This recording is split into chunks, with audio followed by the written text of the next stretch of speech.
Imagine um rei tão poderoso que sua mera palavra podia moldar impérios e definir destinos. Um monarca cuja grandiosidade era comparável às maravilhas do mundo antigo. Agora, imagine esse mesmo rei, não mais sentado em seu trono dourado, mas vagando nos campos, vivendo como um animal selvagem, com cabelos longos e unhas curvas como garras de aves. O que poderia ter levado Nabucodonosor, o mais magnífico governante da Babilônia, a experimentar uma transformação tão drástica e humilhante? Junte-se a nós e descubra essa curiosa história bíblica. Mas antes, não esqueça de deixar o seu like e se inscrever no canal para continuar recebendo conteúdos como este. E vamos para o vídeo. Nabucodonosor II, filho de Nabopolassar, foi um dos mais importantes e bem-sucedidos reis do Império Neobabilônico, conhecido tanto por suas impressionantes conquistas militares quanto por seus grandiosos projetos de construção. Entre essas realizações, os Jardins Suspensos da Babilônia se destacam como uma das mais famosas e impressionantes. Considerados uma das 7 maravilhas do mundo antigo, os jardins eram descritos como uma série de terraços ajardinados que subiam em níveis e estavam repletos de uma diversidade de plantas exóticas. Segundo a tradição, Nabucodonosor teria mandado construir os jardins para sua esposa, Amitis, que sentia falta das montanhas verdes de sua terra natal, a Média. Os jardins eram irrigados por um complexo sistema de bombas e aquedutos, uma realização notável de engenharia para a época. Outra construção significativa durante o reinado de Nabucodonosor foi o zigurate de Etemenanque, que alguns estudiosos acreditam ter inspirado a história da Torre de Babel. Etemenanque, que significa a casa, fundamento do céu e da terra, era um templo-torre de 7 níveis que se erguia imponentemente sobre a cidade.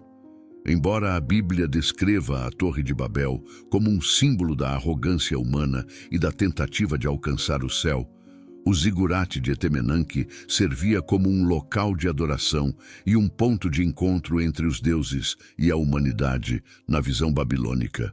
A estrutura política da Babilônia sob Nabucodonosor era sofisticada e centralizada.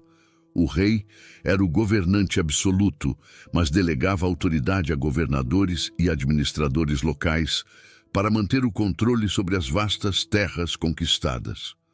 Sua vitória sobre os egípcios na Batalha de Carquemis, em 605 a.C., foi um dos eventos mais significativos de seu reinado, consolidando seu poder e influência na região. A Batalha de Carquemis foi travada perto da cidade homônima, localizada no norte da Síria, entre as forças do Império Neobabilônico e o Egito, aliado aos remanescentes do enfraquecido Império Assírio. Esta batalha foi crucial, pois o Egito, sob o comando do faraó Neco II, tentava restaurar a influência egípcia na região e apoiar os assírios contra o crescente poder babilônico. A vitória de Nabucodonosor foi decisiva. Ele não apenas derrotou os egípcios, mas também garantiu o controle babilônico sobre a Síria e a Palestina, regiões estratégicas para o comércio e a segurança do império. Com a derrota dos egípcios, Nabucodonosor estabeleceu firmemente o domínio babilônico sobre as ruínas do outrora poderoso Império Assírio.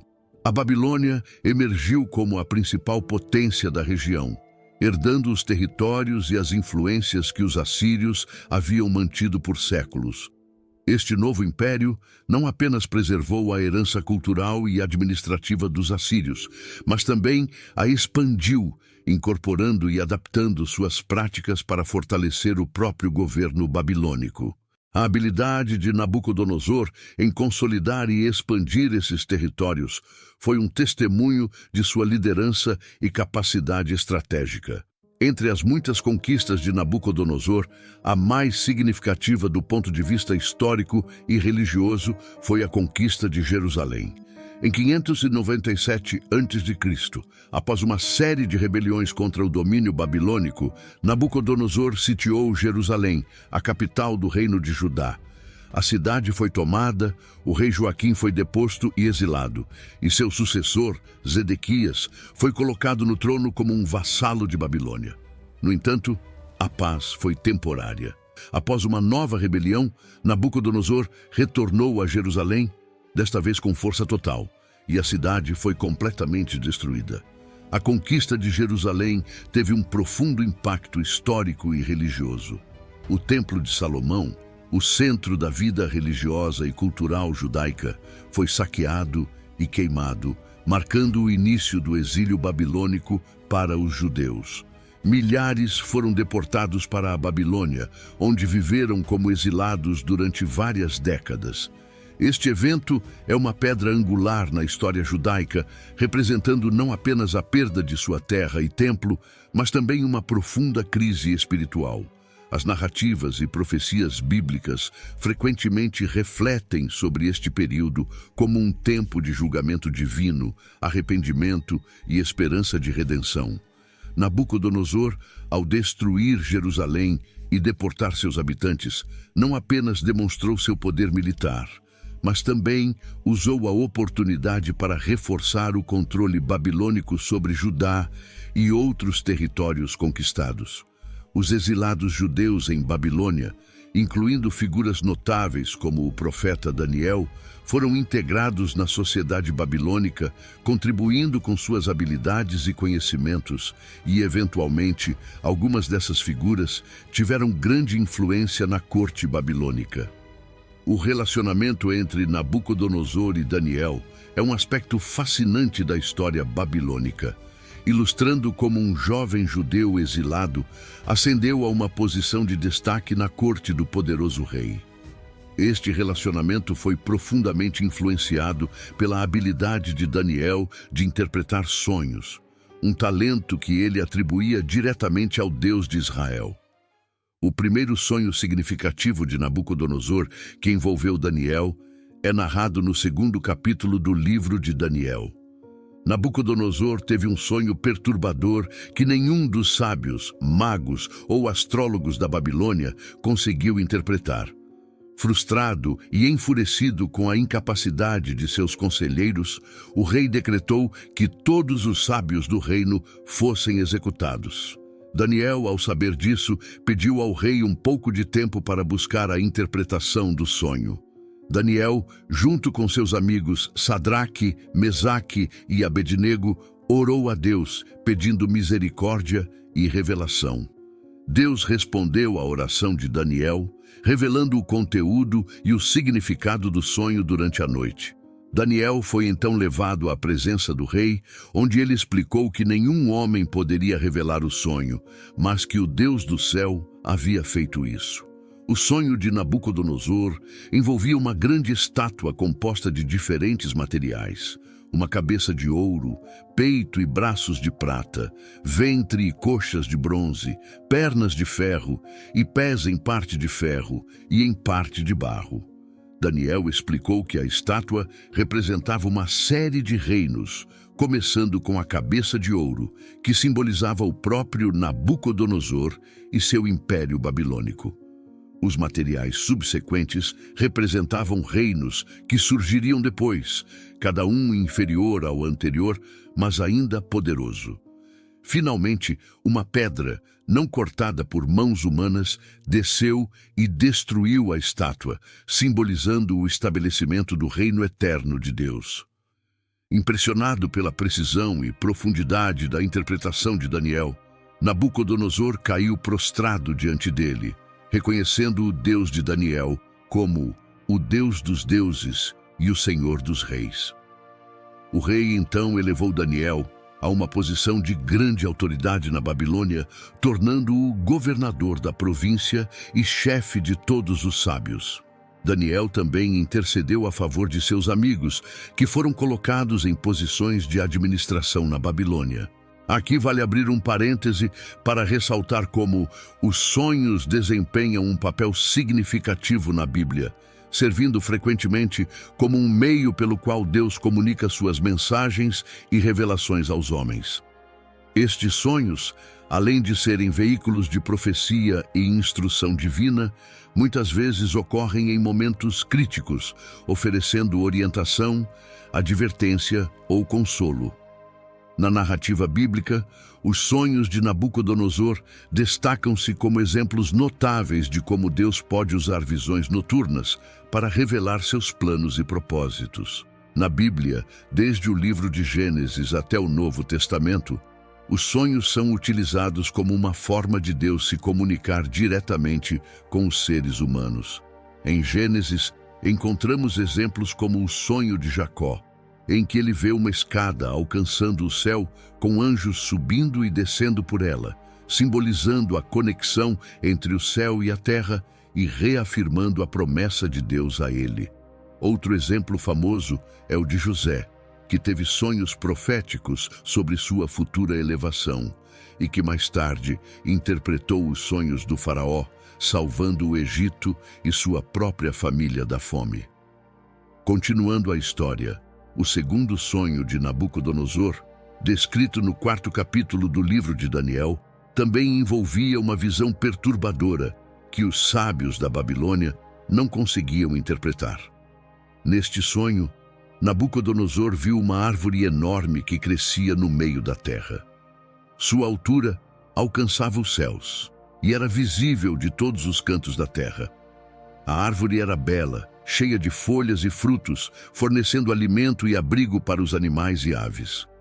No entanto, um vigilante, um ser santo, descia do céu e ordenava que a árvore fosse cortada, suas folhas e frutos espalhados e os animais dispersos. O toco da árvore, contudo, deveria ser deixado na terra, preso com ferro e bronze e molhado pelo orvalho do céu. O coração humano da árvore seria substituído pelo coração de um animal por 7 tempos, até que fosse reconhecido que o Altíssimo governa sobre os reinos dos homens. Nabucodonosor, incapaz de encontrar alguém que pudesse interpretar o sonho, convocou Daniel, conhecido como Beltesazar, na corte. Ao ouvir o sonho, Daniel ficou angustiado e atônito por um tempo, sabendo que a interpretação não traria boas notícias para o rei. Porém, encorajado por Nabucodonosor a não esconder a verdade, Daniel revelou que a árvore representava o próprio Nabucodonosor.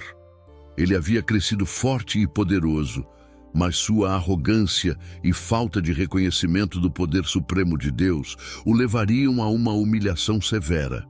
O rei seria afastado de seu trono e viveria como uma besta do campo por 7 anos, até que reconhecesse a soberania do Deus Altíssimo. Daniel, com coragem e sinceridade, aconselhou Nabucodonosor a se arrepender de seus pecados, praticar a justiça e mostrar misericórdia aos oprimidos, na esperança de que seu período de paz pudesse ser prolongado. Em vez disso, ele continuou a exaltar sua própria grandeza, até que um dia, enquanto caminhava em seu palácio e admirava a grandiosidade de Babilônia, ele proclamou: "Não é esta a grande Babilônia que eu edifiquei como residência real, pelo meu grandioso poder e para a glória da minha majestade?" Daniel 4:30. No mesmo instante, uma voz do céu declarou que seu reino lhe havia sido tirado e que ele seria afastado dos homens para viver como um animal. Nabucodonosor foi imediatamente destituído de sua sanidade e viveu como um animal, comendo grama e habitando ao ar livre. Ele foi acometido por uma condição conhecida como zoantropia, especificamente boantropia, onde uma pessoa acredita ser um boi ou outro tipo de animal e age como tal. Sua aparência também se transformou drasticamente. Seu cabelo cresceu como as penas da águia e suas unhas se tornaram como as garras das aves. Essa descrição não só reflete uma mudança física, mas simboliza a degradação completa de seu status real para uma existência bestial. Este período de humilhação durou 7 anos e foi destinado a ensinar Nabucodonosor uma lição crucial. que o Altíssimo tem domínio sobre os reinos dos homens e concede autoridade a quem ele deseja. O propósito desta transformação em besta era demonstrar que todo o poder humano é subordinado ao poder divino. A mudança do coração de Nabucodonosor para o coração de uma besta simbolizava sua degradação mental e espiritual, refletindo a perda temporária de sua racionalidade e humanidade. Durante este período, Nabucodonosor viveria em condições deploráveis, afastado da sociedade e de sua posição de poder. O toco deixado na terra, preso com ferro e bronze, simbolizava que o reino de Nabucodonosor não seria destruído completamente, mas que sua restauração seria possível após o período de humilhação. Esta parte do sonho indicava que, uma vez que Nabucodonosor reconhecesse a soberania de Deus, ele poderia ser restaurado ao seu trono com ainda mais glória do que antes. Este período de humilhação durou até que Nabucodonosor finalmente levantou os olhos ao céu, reconhecendo o poder e a soberania de Deus. Sua sanidade foi restaurada e ele foi reintegrado ao trono com ainda mais honra e glória do que antes. Nabucodonosor então louvou, exaltou e honrou o Rei dos Céus, cuja autoridade ele havia aprendido a reconhecer através de sua dura experiência. A interpretação de Daniel foi uma mensagem clara de que a soberania de Deus sobre os reinos dos homens é absoluta e inquestionável. Nabucodonosor, embora poderoso e influente, era apenas um instrumento nas mãos de Deus. Este sonho e sua interpretação serviram como um aviso ao rei para se arrepender de sua arrogância e reconhecer a supremacia de Deus antes que o julgamento caísse sobre ele.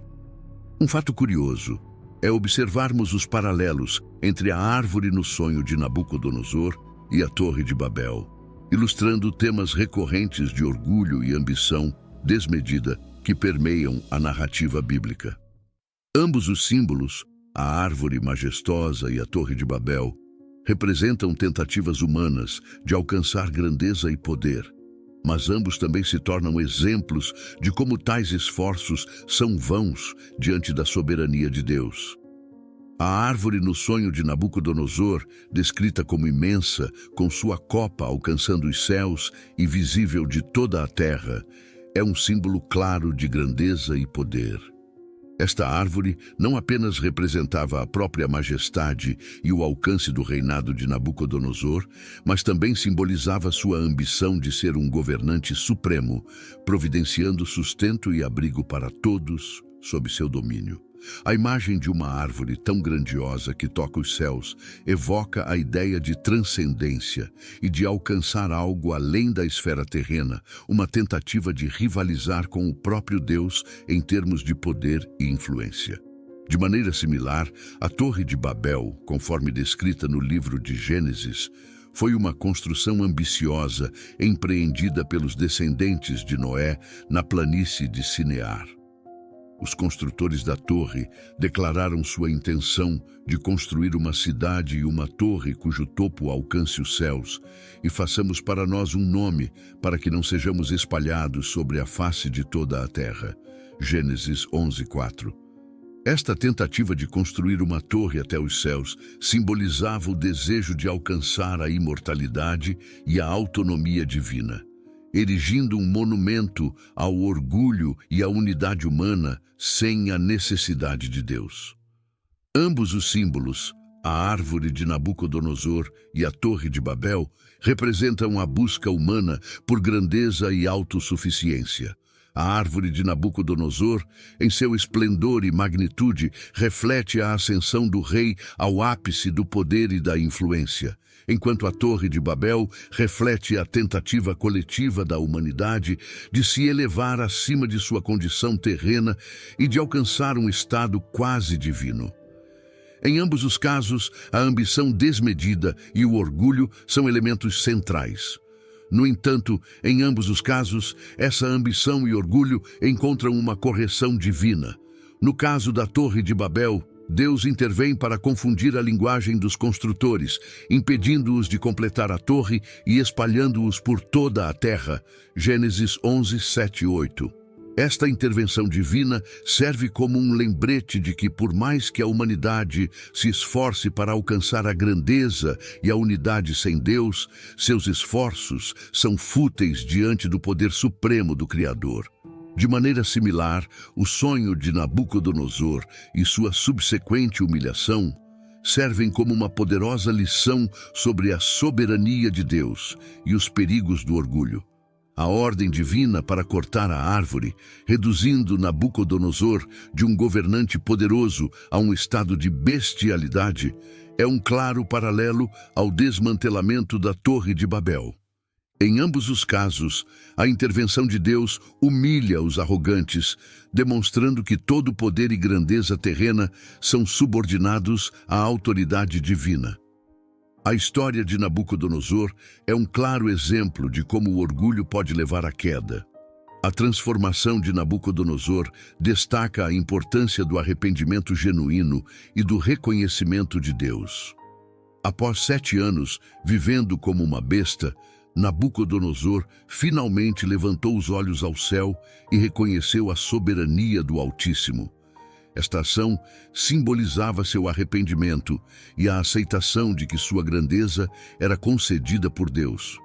Como resultado, sua sanidade foi restaurada e ele foi reintegrado ao trono com ainda mais glória. O arrependimento é um tema central na Bíblia, representando uma mudança de coração e mente em direção a Deus. Em 1 João 1,9, lemos: Se confessarmos os nossos pecados, Ele é fiel e justo para nos perdoar os pecados e nos purificar de toda injustiça. A história de Nabucodonosor nos ensina que, independentemente de quão longe possamos cair, sempre há uma oportunidade para redenção e restauração através do arrependimento sincero e da submissão a Deus. Este foi o vídeo de hoje. Espero ter acrescentado algo de bom e edificante para vocês. Lembre de se inscrever no canal, clicar no like e deixem nos comentários de onde vocês estão assistindo. Abraços e fiquem com Deus.